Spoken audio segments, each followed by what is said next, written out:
பிரியர்கள் எல்லோருக்கும் அன்பு வணக்கம். ஆசிய கிண்ண போட்டிகள் விறுவிறுப்பாக இடம்பெற்று வருகின்றன. ஆசிய கிண்ண போட்டிகளிலே இலங்கை அணி இப்போது சூப்பர் போருக்கு தேர்வாகுமா என்கின்ற கேள்விகளை ரசிகர்களுக்கு ஏற்படுத்தி இருக்கிறது.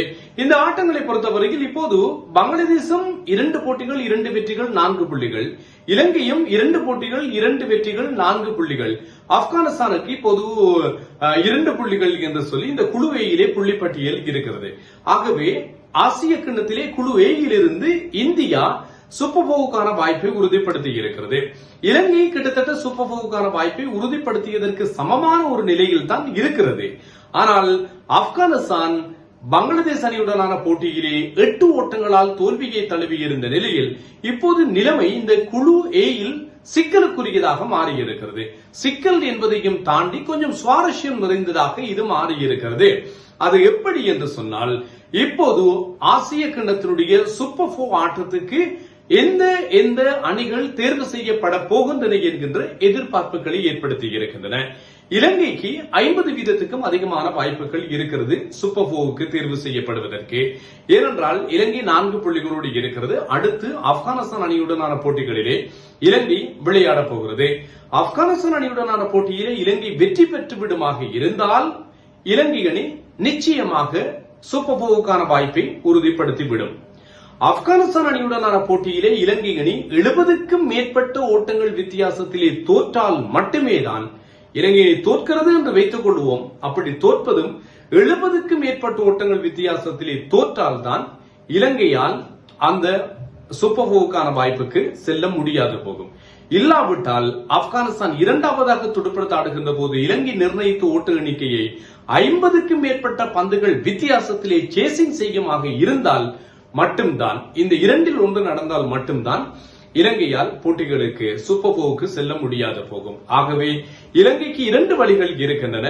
ஒன்று, இலங்கை அணி ஆப்கானிஸ்தானை வெற்றி கொள்ள வேண்டும். வெற்றி கொண்டு விட்டால் ஆப்கானிஸ்தான் தான், இலங்கை தான் சூப்பர் 4க்கான அந்த குழுவிலே முதல் அணி.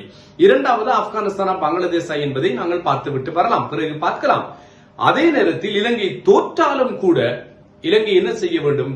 நான் சொன்னது போன்று 70 ஓட்டங்கள் அல்லது 50 பந்துகள் மீதம் இருக்க வகையிலான ஒரு தோல்வி என்றால் மட்டும்தான் இலங்கையால் பெற முடியாது போகும்.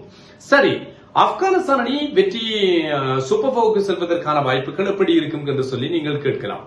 ஆப்கானிஸ்தானுக்கு இப்போது புள்ளி பட்டியலில் 2 புள்ளிகள் இருந்தாலும் நிகர ஓட்டவேக சராசரி என்பது பங்களாதேஷையும் இலங்கையையும் விடவும் அதிகமாக இருக்கிறது.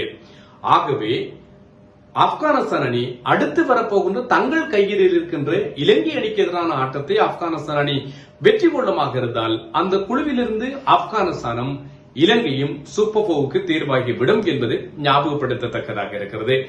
மறுபுறத்திலே ஆப்கானிஸ்தான் அணி தோல்வியை தழுவுகின்ற பட்சத்தில் பங்களாதேஷுக்கு ஏற்கனவே 4 புள்ளிகள் இருக்கிறது தானே, இலங்கைக்கு 6 புள்ளிகள் வந்துவிடும். 6 புள்ளிகளை பெற்ற இலங்கையும் 4 புள்ளிகளை பெற்ற பங்களாதேஷும் சூப்பர் 4க்கு தேர்வாகிவிடும். ஆப்கானிஸ்தான் வெளியேற்றப்பட்டுவிடும். இப்படியான ஒரு நிலைதான் இந்த குழு ஏயிலே இருக்கிறது என்பதும் ஞாபகப்படுத்தத்தக்கதாக இருக்கிறது. ஆகவே ஆட்டங்கள் சூடுபிடித்த வண்ணமாக இருக்கின்றன. எந்த அணி தேர்வு செய்யப்பட போகிறது என்கின்ற எதிர்பார்ப்புகளை ஏற்படுத்தி இருக்கு. லிட்டன் தாஸ் என்ன செய்திருக்கிறார்கள் என்று சொன்னால், நேற்றைய நாளிலே ஒரு கருத்தை முன்வைத்திருக்கிறார். அதாவது போட்டி நிறைவுக்கு வந்ததற்கு பின்னர் ஒரு கருத்தை முன்வைத்திருக்கிறார். இந்த போட்டிகளிலே நாங்கள் ஆசியாவின் சிறந்த 2வது அணியை நாங்கள் வெற்றி கொண்டிருக்கிறோம் என்கின்ற விதமான கருத்து லிட்டன் தாஸிடம் இருந்து வந்திருக்கிறது. ஆசியாவின் 1வது அணி எது?